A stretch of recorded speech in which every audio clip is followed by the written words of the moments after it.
योगी राम सूरत कुमार, योगी राम सूरत कुमार, योगी राम सूरत कुमार, जय गुरु राया। योगी राम सूरत कुमार, योगी राम सूरत कुमार, योगी राम सूरत कुमार, जय गुरु राया।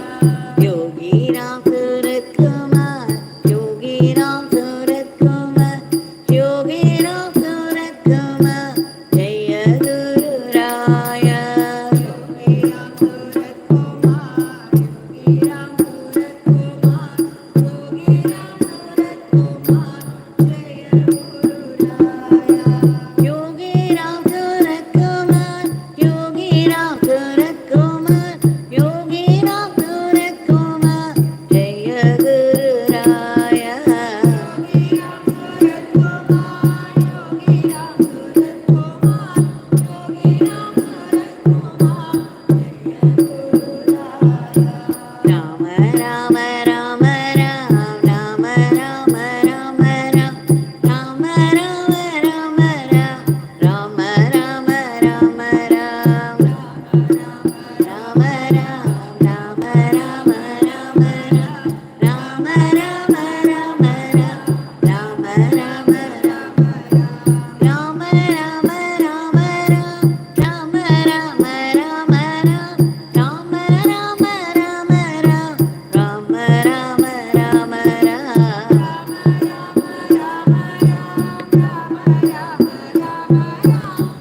Rama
Rama Rama Rama Rama Rama Rama Rama Rama Rama Rama Rama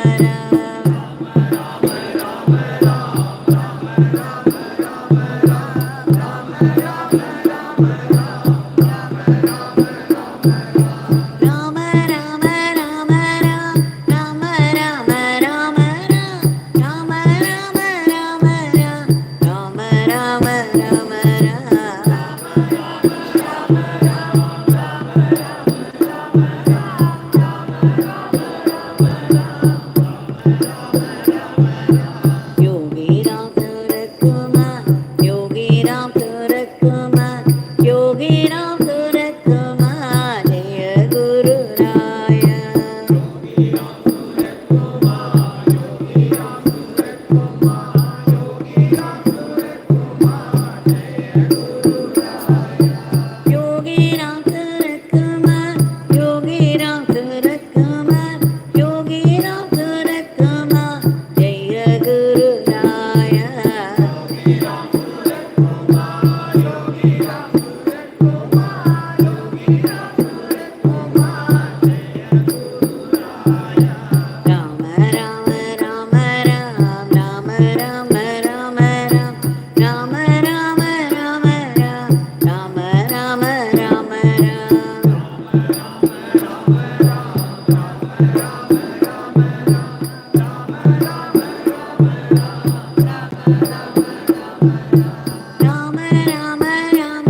Yogi Ram Surat Kumar, Jaya Guru Ram.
Rama Rama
भगवान श्री योगी राम सूरत कुमार की जय।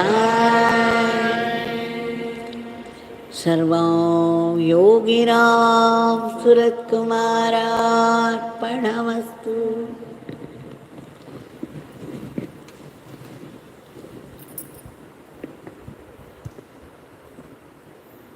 This grace which has made it possible for all of us to gather here and sing His powerful name for one hour is no small grace,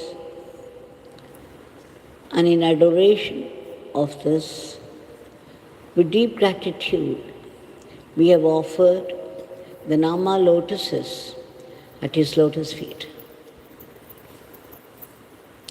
In the Bhakti Marga, it is said that the chanting of the name or the devotion to God is its own fulfillment. That there is no need to expect anything out of it if you have great love for God. But if you are focused upon some benefit for which sake you chant the name, then you chant it enough until your prayer is fulfilled. Otherwise, In this marga, the very chanting of the name is in itself its fulfillment. Yesterday we saw how Rama himself threw a stone into the ocean while they were building Rama Setu, the bridge across the ocean between Sri Lanka and the southern tip of India. And then when he threw, it got drowned. But when Hanumanji took the same stone and wrote Shri Ram in it, Shri Ram on it, and when he threw it, it began to float. Shri Rama said, "Look, I'm not so powerful as the name Rama. The name Rama is more powerful than the person that Rama is." Now today we shall see an extension of the story to make another point, which is meant for all of us. It is something we may already know, but then in spiritual talks, certain points are repeated again and again so that they will lodge deeply in the heart until it begins to express itself very naturally in action. Now, as they were doing all these monkeys, there was a mountain nearby, and they chiseled out huge stones and carried them. They must have been very heavy, so they were carrying heavy, heavy stones, each one of them, and then they would write Shri Ram on that and then throw it into the ocean. So they were sweating it out, doing very hard work, carrying huge boulders sometimes to build it. When they were so busy doing that, a squirrel was watching all this at a distance. And the squirrel looked at Shri Rama, and instantly its heart swelled up with devotion for Shri Rama. Then it developed a desire, a deep desire, a longing to serve Rama in this great work of building a bridge across the ocean so that the army of the monkeys with Shri Rama could walk over to the island where Shri Rama's wife Sita was kept in prison. So what did it do? It could not carry such weight. Then it began to look for small, small stones so that it could carry it in the mouth and then throw it into the ocean. And sometimes it would wet itself in the water, and then it would go to the sand and it would roll over it so that all the sand particles would stick to his body, and immediately the squirrel would go and wash itself in the ocean. It was able to throw some sand particles along with that. Now, as it was carrying a small stone, it was in the way of a monkey which was carrying a very heavy stone. They were all doing hard work. And suddenly this monkey saw this little one moving about. It got wild. He said, "What are you doing here? Why are you in the way? Suppose I step on you. You would be crushed to death. And what is more, you would be blocking my way. You will be slowing down the work. Why are you disturbing us like this?" Then the squirrel said, No, I also want to do some seva. In my capacity, Seva to Shri Ram. It's a great fortune for me. So I will go on doing it no matter what you say. And then it continued the work. Now it drew the attention of all the monkeys, and then they said, "Why are you doing it? What are you doing? What? Throwing the stone, small stones." I said, "I'm also building the bridge with you people." And then they all laughed. They laughed. They made fun of the squirrel. Little did they know that the big stones they threw into the ocean when it formed the bridge, they had to be leveled with these small stones. There would be cracks in between the stones which had to be filled with small stones. So the squirrel was really serving a certain need in the building of the bridge. So he just didn't mind at all how these monkeys were making fun. They were laughing at him. But it was highly focused upon the seva, and that was completely out of pure love. At least the monkeys, after Ravanavada, after killing Ravana, they would return to their kingdom and assume very high posts and pursue a life to their liking. And Vibhishana, the whole Sri Lanka kingdom would be handed over to him. So they all had some benefit out of it,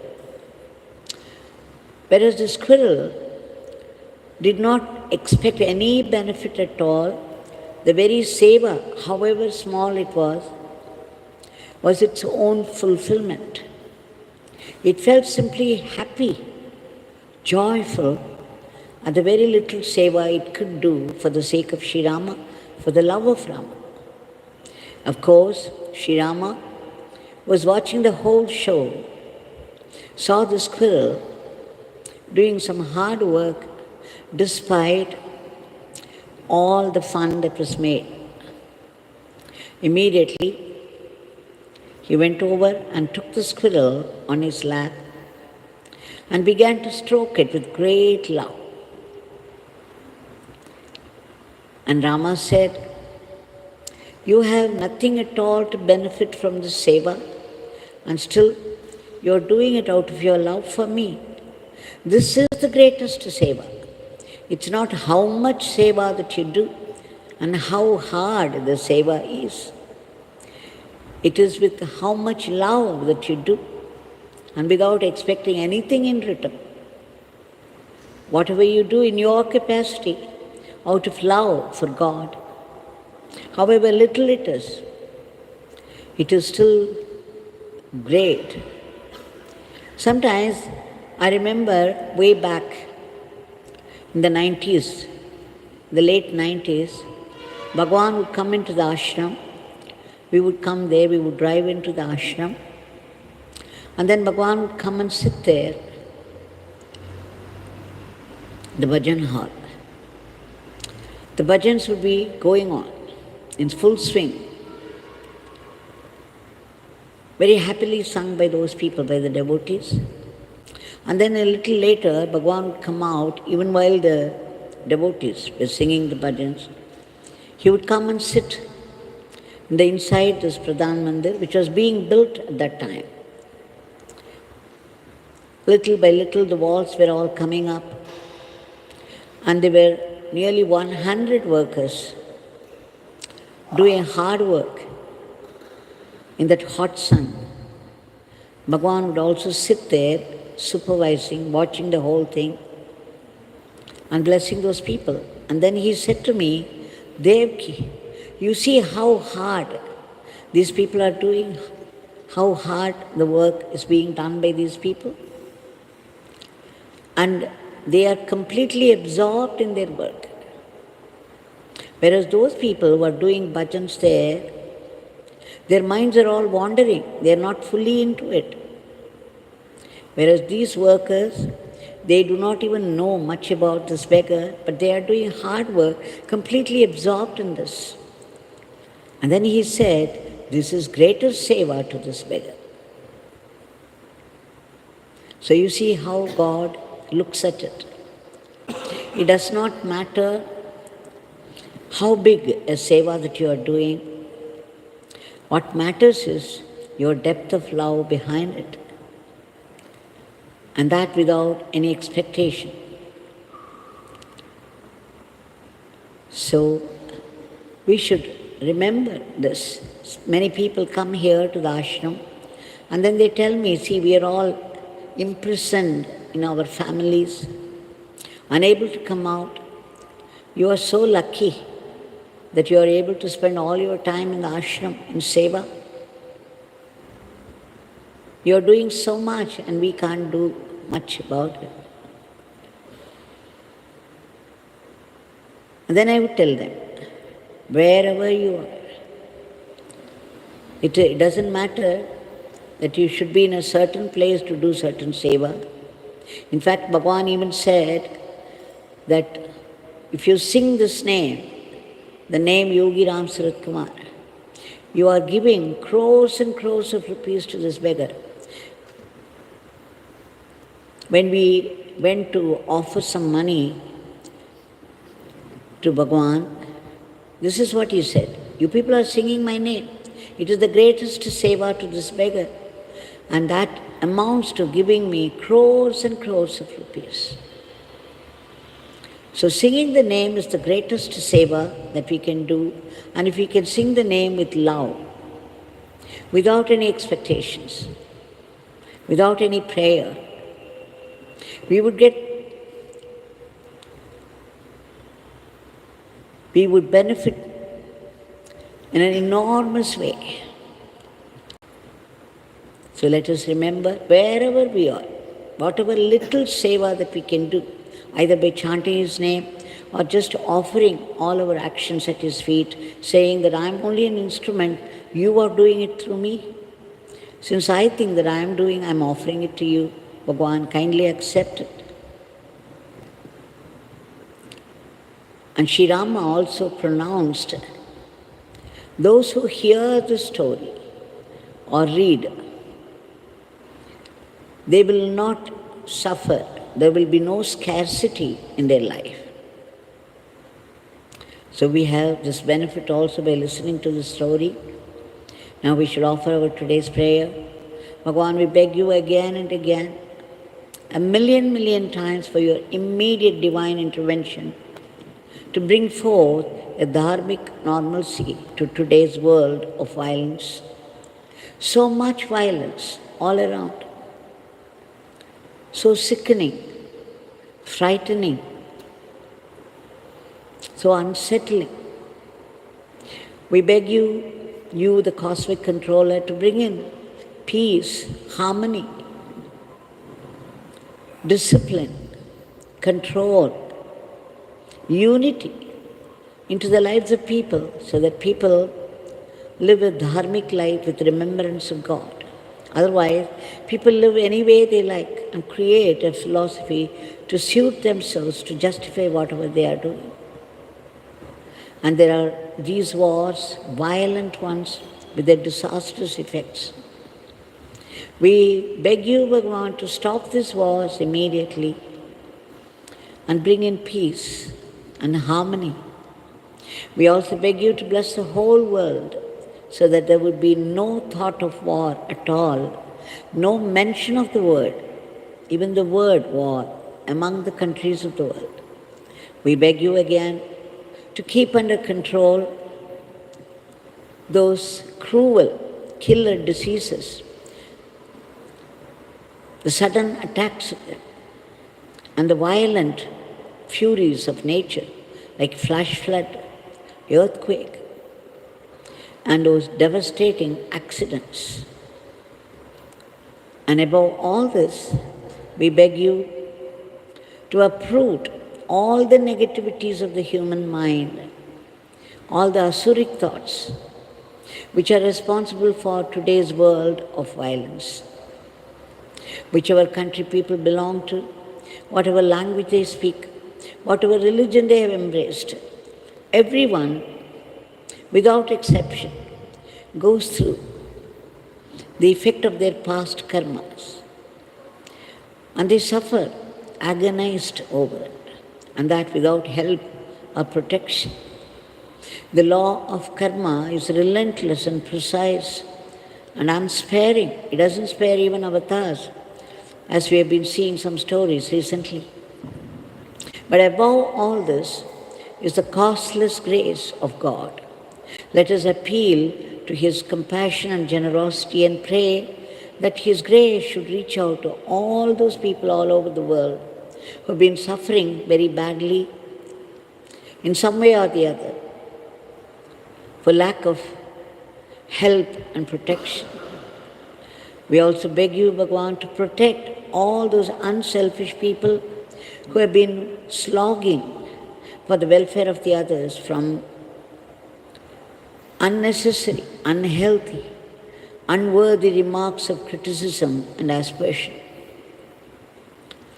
We also beg you to promote the economy of the country and the growth in varied spheres of activity so that India would reach that high status of world teacher to conduct the whole world in the path of Dharma. Bhagavan, we beg you to bless us all for ceaseless and joyful chanting of your powerful name and unbroken remembrance of your leelas and teachings so that we assimilate them and make them into our Atma Shakti. We all know that every one of us, every creature in this creation is only an instrument in your hands. And it is you who truly play all our roles, that none of us truly exist. It is you and you all through. We are only instruments. All the same, we pray to you to bless us all to be only sattvic instruments in your hands and not rakshasic, even by mistake. Please bless our everyday lives so that we run it as an offering to you and not be tempted by the snares of Maya. We also seek that ultimate state of being, the state of peace and bliss, independent of any object or person, the state of pure awareness of yours. But then we also know that our minds have to be purified, and right now the mind is clouded by the residual latent tendencies of the past karma and worldly desires. So what happens? There are sudden attacks of fear, vicious anger, and then follows harsh abuse and jealousy, vengeance, passion, and above all, sorrow. Despite all the blessings that we have got already, we catch hold of something that we don't possess, that we lack in, and blow it out of all proportion to land ourselves in depression and lifelong medicine. But then you have said, you have thundered, that the divine name is a very powerful weapon which can destroy all our karmas and the vasanas of the mind. We beg you, Bhagavan, we take refuge in your powerful name and beg you for our early purification. And wherever we live in this world, whatever work falls into our hand, we know it's all your work and we should be able to do it as seva to you, and that joyfully, without any unhealthy competition or jealousy, so that all this, every action of ours would become our Atma Shakti. Please bless us so that we practice acceptance. Acceptance of what? Whatever life brings to us, be it a joy or grief. It is based upon our karmic account and your will. In spite of our karmic account, it comes out of your will, and therefore it's got to be a blessing. Though it is very difficult to accept a negative happening as a blessing, in truth, any negative happening, any suffering is a greater blessing because it helps our spiritual progress. It turns us towards God. It cleanses us of all that is unwanted, our attachments to things and people of the world, and gives us a closer relationship with God. So, Bhagavan, whatever negative karma that we have to go through, please bless us to be able to see it as a greater blessing from your hand. And we will know soon enough how it is a blessing. God, out of His compassion, puts a blessing even in punishment. And what does He do? It pushes us back to God. And every adversity will turn into higher wisdom at the end. And we come to know that neither money, nor power, nor people around, nor our relatives, nor our friends, or our strength or protection, only God. God is our strength and protection. As higher wisdom begins to take root in the heart, then God's power also begins to reflect there. Bhagavan, we beg you to bless us all to be grateful to you, even for the adversities of life. And we beg you again for your powerful blessings to reach out to all the species of the cosmos, to be uplifted to a higher plane. And finally, we seek liberation from the vicious cycle of births and deaths, the root cause of which is the utter selfishness, the selfishness of I and mine, the ahambhavam. We beg you, Bhagavan, to uproot this ahambhavam and promote atmabhavam, so that we all be blessed with that immortal life, that eternal living in God in merger with Him, or eternal servitude in surrender to Him, that eternal supreme divinity. Jai Yogi Ram Sri Kumar.